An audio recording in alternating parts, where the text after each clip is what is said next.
Hi guys! In this video, I'm going to show you how to change background color on Instagram stories using Android phone. Just keep on watching and let's get started. First, open your Instagram application. Now, let's create a story. Click your story. You can take a picture or you will just add a photo from your gallery.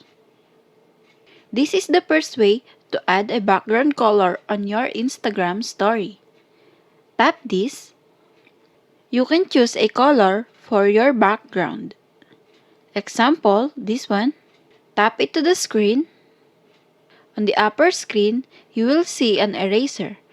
Tap it. You can also resize the eraser. Now, let's use the eraser to see the photo.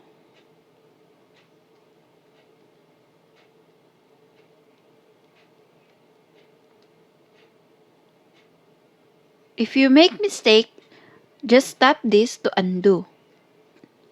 The other option to change your background color on Instagram stories is click your story and take a photo and tap this. Choose a color you want for your background and press it to the center. On the upper right corner, tap check and go to your gallery. Choose a photo you want for your story. Example, this one. I will just copy this.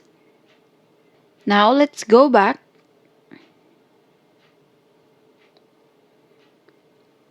Now tap this and just paste it here.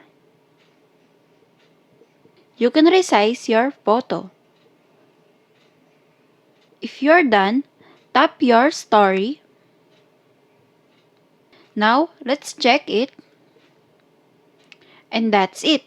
If this video helped you out, please consider leaving a like and let me know in the comments if you have any question.